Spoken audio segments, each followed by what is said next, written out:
আসসালামু আলাইকুম ওয়া রাহমাতুল্লাহ। আশা করি সকলে ভালো আছেন। আজকের মূল বক্তব্য হলো পবিত্র সামনে শবে বরাত। এই শবে বরাত উপলক্ষে রোজা আছে কি নেই এবং নামাজ কীরকম পড়তে হয়। তো আসলে প্রথমে আসে রোজার বিষয়। এই যে আমরা শবে বরাত যেটাকে পালন করি সেটাকে হাদিসের ভাষায় বলা হয় লাইলাতুন নিসফি মিন শাবান, অর্থাৎ শাবানের মধ্যবর্তী রাত।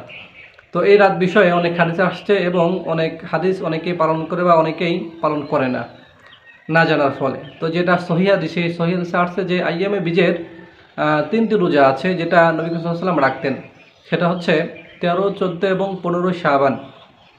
বিশ্বনবী সাল্লাল্লাহু আলাইহি ওয়াসাল্লাম এই 13, 14 এবং 15 শাবানে রোজা রাখতেন। এটাও রাখতে পারেন।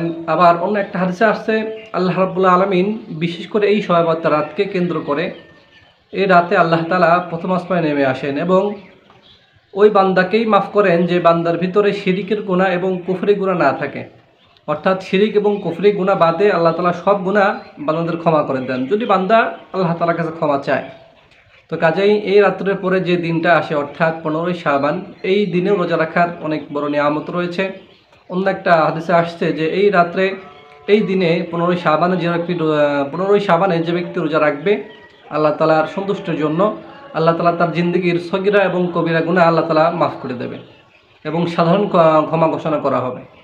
তো আমরা যে যাই পারি তিনটা রাখলে তিনটাই পারবো, বা তিনটা রাখতে চাইলে তিনটা রাখতে পারবো, এবং যদি কেউ একটাও রাখতে চাই শুধুমাত্র 15 শাবান সেটাও রাখতে পারবো ইনশাল্লাহ। এখন আসি নামাজের বিষয়। আসলে এই রাতকে আল্লাহ তাআলা অনেক গুরুত্বপূর্ণ দিয়েছেন। অনেক উলামা কেরামের মধ্যে, অনেক ফিকাহগণের মধ্যে এই রাতকে আল্লাহ তাআলা অনেক প্রাধান্য দিয়েছেন। বিশেষ করে 5টি রাত আমাদের কাছে প্রাধান্য, তার মধ্যে একটি রাত শবে বরাতের রাত, লাইলাতুন নিসফি মিন শাবানের রাত।